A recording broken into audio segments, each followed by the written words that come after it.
yeah, so I've been seeing you doing great things with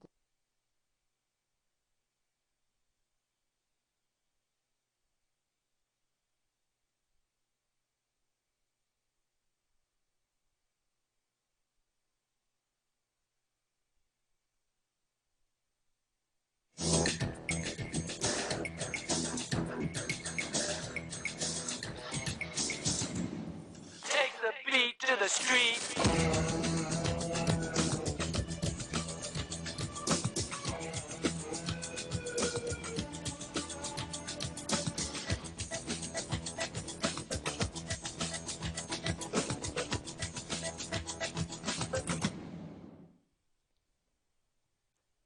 Welcome back to another episode of Recovery Life. My name is Latoya, and we are back. So today is a new guest for our show, and I think you are going to be so happy with what we're about to bring to the table. So without further ado, I'm going to allow her to introduce herself to you. How you doing? Hi, Latoya, and thank you so much. Thank And you for coming. thank you.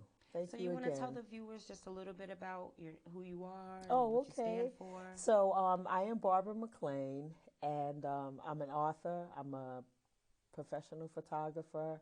Um, I'm a wife. I'm a great sibling, and I live in Connecticut, Cromwell, Connecticut area. Oh, what? In that one And mouthful, that was recently a lot of retired. stuff. Let me say that. And And recently recently retired. retired. Let me say That's that. right. That's right. Yes, yes. So let's go to the fact that you said you're a photographer. So how long have you been doing that, and what drove you to want to become a photographer? So I've been doing photography for 5 years. And what propelled me to get into photography, I started with my phone. Cell phones do make great pictures. Mm-hmm. Um, but prior to that, I had began to lose the sight of the beauty of the world due to discord with a relationship with my one of my siblings, and we had a falling out. And I stopped seeing the beauty, and instead of me sinking low into a deeper depression, I made a decision to rise and go out into nature, get with God, and find the beauty again. So I started using my cell phone. After a while, I noticed, hey, you got a little eye here. You're learning the techniques through your phone of photography. And one thing led to another. I went and bought my first camera. And it just took off from there. Like the alignment started where I said, okay, I could take flowers, I could take trees, but I Mm-hmm. want to take people. I don't want to take still anymore. I want to learn how to take people. Right. And I started educating myself by taking little classes, finding a mentor, started Okay. following others, photographers on social media. And it just took off, and I said, you know what? I'm gonna make a business out of it. So I am known as Barkel McClane Photography Okay. LLC, and I have a studio in Bristol, Connecticut. Okay.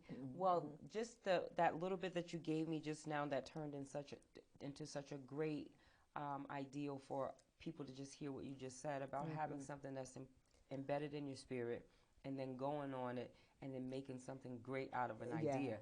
That's just talking about the action part of the things that we do. Mm-hmm. And so I wanted to get into, so you went from photography and Yes. I've seen your work and it's absolutely beautiful. You do Thank great you. work. Thank you so So much. you actually capture the moment, everything, the Yes. sweat, the bead of sweat on the Yeah. floor. You capture the moment. So Yes. that's a great thing for a Yes. photographer.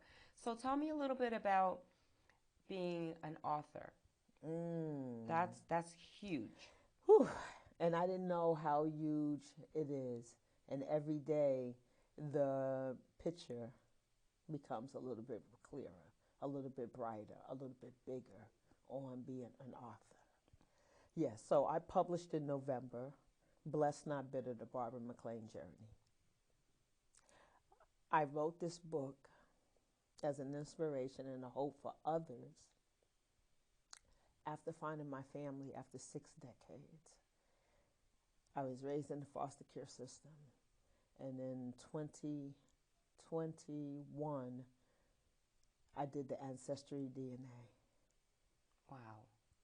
and I found I had a whole family looking for me for 6 decades. Wow.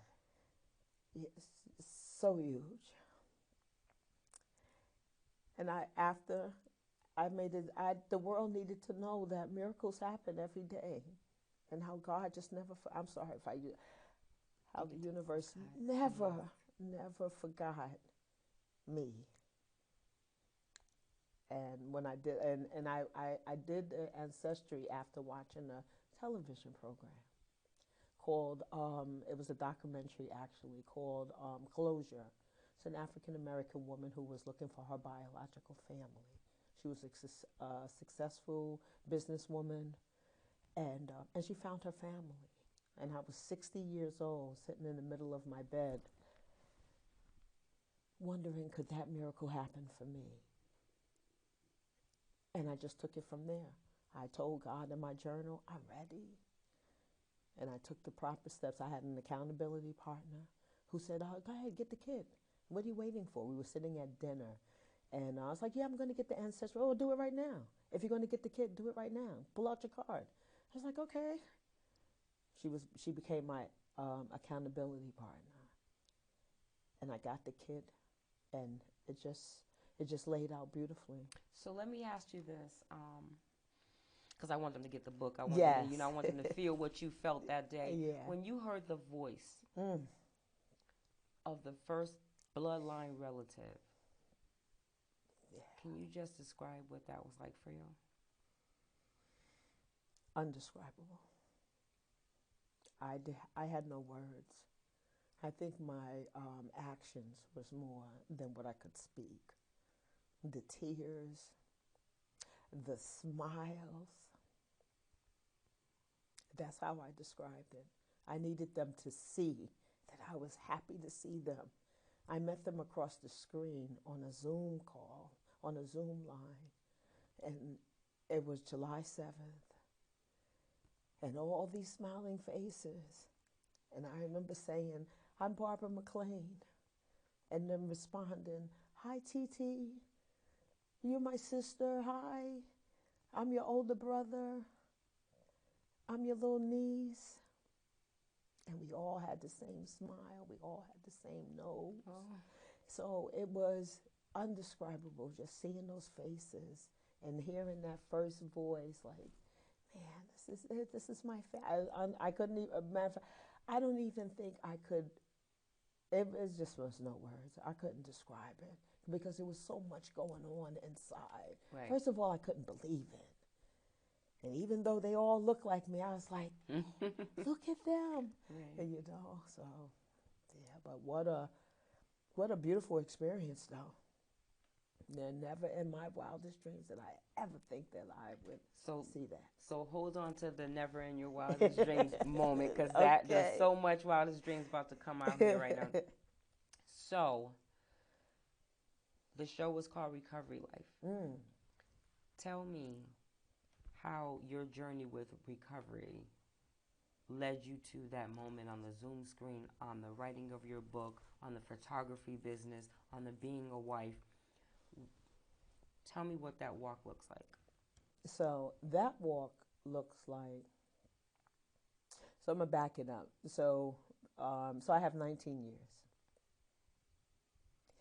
by the grace of God. Congratulations. Thank you. And my spiritual advisor always said, be in position. Stay in position so you don't have to be ready. And for these 19 years, so I had 17 when I met my family, 17 or 18. All those years equaled up to that day of meeting them. Like I had to be clean. And I feel that from God. Like I had to be clean, in position to receive this blessing.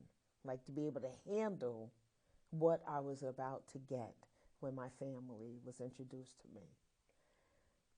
So all the writing I did, all the love that I have received throughout the years, all the stability, all the comfort, all the tears, right, all the love led up to me to be able to be in position and sit straight up and look my family in their eyes across the Zoom and say, I'm your little sister, or I'm your big sister, or I'm your aunt. It all led up to that moment there, all those years of being clean. See, it didn't happen before it was supposed to happen. Right. And I understand it today. Like Because I you would have had to to be prepared. exactly. And in order to be prepared, I needed to be clean first from all. And that I was. And I had put together through others some time. I sat still long enough to hear a clear message. Mm-hmm. Thank God. To purify my heart, to let down some of my guard, to build up my trust, to build up a better understanding of honesty, open-minded, to build up me, rebuild, coming from the ashes, rising from the ashes, and being reclaim my life, rebuild my life, all led up to that big picture on that screen. And in saying that, you painted a beautiful picture, how we turn pain into points that we need to have in life. You said 6 decades it took you to get from one place to the next, and 19 years of recovery from a lot of abandonment issues, a lot of mental issues that we have, and emotional, being detached from your original family. Filling that void for many years and not knowing what you were actually looking to fill it for. Right. So doing that work in the 19 years led you up to be able to handle the moments. Because I noticed one thing about you is that you have a peaceful spirit, which means that you take on one thing at a time. Because if you try to take on too many things, we become a natural failure. That's right.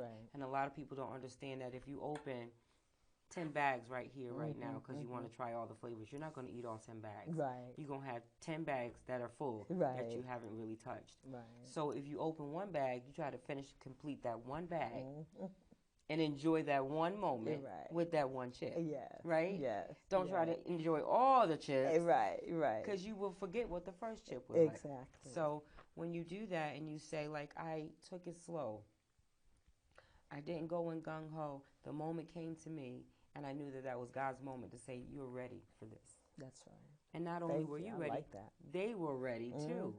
He was preparing them as well on the other side. Exactly. And I didn't realize like how much of a connection was needed on both sides. So it's like puzzle. It's a puzzle. And I grew up doing puzzles with my mom, I remember. And we would have all the pieces on the table. And there was always one that was like missing. Or there was a piece that we were trying to fit in somewhere and it didn't fit. And we have to go back to the pile and find the piece that fit. Right. I'm the missing link. I'm the missing piece to the puzzle to make us complete. When we get to shellac the pieces together of the puzzle. We get to put it together and put it up on the wall and hang it like we do family pictures. Now that piece, because I was the missing link for 6 decades, and they had been looking for me. What an honor. Right. So they were in position as well. They had some tragedies, some trauma in their lives, and they needed a refreshing.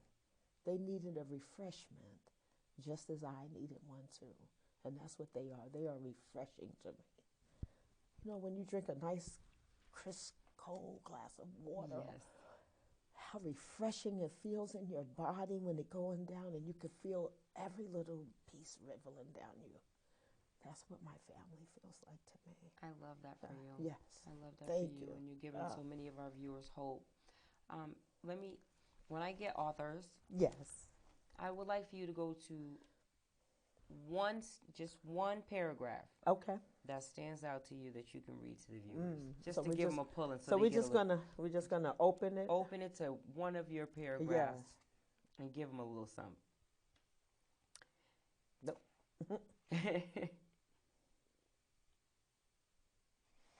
So let's go to this part right here. God's delay is not a denial, is a quote by Reverend James Cleveland.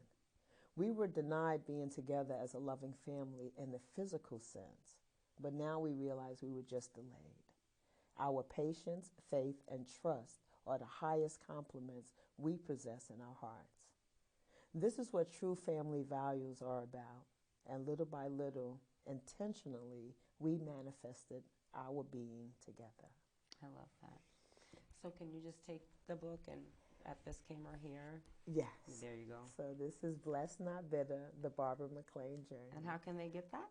So I am on Amazon.com from the title and the book title. I am also on BarnesandNobles.com. And I will definitely bring you a copy because I have books in my car. I know that's right. I know that's right. And the if hustle you need, real. yes, the hustle is definitely, and it's not even really a hustle; it's an experiment. That's right. And I just need to say, sometimes these books are even given away because I just want y'all to know the hope and the inspiration that's inside of this 240 pages. Blessed Not Bitter, the Barbara McClane journey.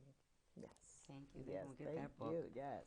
So, we come from a world where we have new experiences and we have people who are just starting fresh. Mm-hmm. Never had any idea what recovery looks like. And people recover from all things. It's not just drugs. That's right. People recover from depression and anxiety and anger issues, sexual issues, gambling. Tell me what you would tell a person who has no experience with recovery and they want a new way of life. What would be your words to somebody who has 2 days clean? My God. Stay on the path. A lot of doors will, a lot of your life will be reclaimed. I know some people don't find, they tell us, find your tribe. There are people out there that are just like you who could give you some hope. And when you can't find the people, just know that there's someone greater than you that is willing, that is loving to help you. Just ask for it. The universe conspires to help you every day, and it's a gift. And it's not going to be easy every day because no 2 days look alike. Right. Just know that you are worthy. You're worthy of a good life. And once we stop and ask for help, and sometimes it's not verbal, sometimes it's by our actions. Just walk towards your dreams and your goals. Never forget what's inside, that there's something inside like, I want to be somebody, and know that you are already somebody. Right. Just take those steps that are inside. The spirit talks to you inside. Don't negate what the bad ones. You can feel the good spirit. Just keep talking to that spirit. It'll lead you. It'll lead you to a path of where you really need to be. Just ask for help. Ask for help. Reach out. There has to be one person in your life that you could gravitate to. And if it's not a person, then just look up. That's right. I talk just to God all the time. Please look up. Mm-hmm. He is a miracle worker, and he's ready. He's waiting for you to be in position. That's right. That's right. He already and he already and you know what? It's already written for you. Mm-hmm. You just have to ask. You have to take the action steps of asking for help, whether it's on your knees, and if you can't get on your knees, then just look up and ask him from your heart span, because he already know your heart. Right. He's just waiting for you to ask. You have not because you ask not. That's right. Ask. And there's no specific way to pray. It's you no can way. be No, driving, listen. walking, What? Listen. Talking, just however I done sat right here and prayed 1,000 times. Like, pick this question and answer it. Answer it with a hope. Answer it with inspiration. So I'm constantly asking for help with him. Constantly. So I want to get into because the show goes so fast. So you're married. I How am. long have you been married? I've been And tell married us a little 11 bit of, years. okay, 11 years. And tell me how you met My wife, your wife. yeah, so my wife is Kelly, Yes. and I met her at Dunkin' Donuts. Okay. She was behind the counter, and I was next in line, and I ordered hot chocolate and a sandwich. It was breakfast time, and I said to her, "Are you as sweet as this hot chocolate?" Oh. Because that was my little one-liner, my little game talking, and she responded, "No, I'm sweeter." I said, "Oh, okay." And little did I know, she had just moved out of a sober house right around the corner. And she came to visit one day. And I came downstairs, and at that time I had long locks, and I had worked third shift. I didn't go into Dunkin' Donuts that particular day, but when I came downstairs and seen her sitting in the living room, I was like, "That's the girl from Dunkin' Donuts, Yeah. around the corner. I remember her." And we just started talking. She became my friend, my first friend in Hartford, Connecticut. She became my friend. And she took me around to meetings, to be honest with you. Okay. She didn't have a car, nothing, but she was, "I will come and help you. I'll take you." And she showed me the bus routes. She showed me how to get around. She showed me in the meetings, like, where to get the schedules from. When I got to a meeting, "Yeah, you sit right here." And I had had an introduction too, but I just needed to get a refreshing course, basically, Okay. coming back from a relapse. And Okay. she was my first friend, and so we started dating. And yeah, our spiritual advisors was against it. It's like, "I don't think you're too young, you're still new here." And it's like, "Okay, but I like her, and she has a great heart." That's what I noticed about her first. That's what I felt. It wasn't just her looks, it was what I felt inside. Right. And I could feel her heart. I could feel her. She was just a genuine person, very, very genuine. And I love that about people, Right. Feeling the spirit. Yes, and her spirit is big. It's huge. It's calm. It's just natural.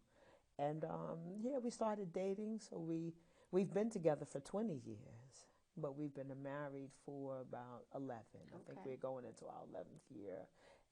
We're homeowners. We're pet moms. We have a cat.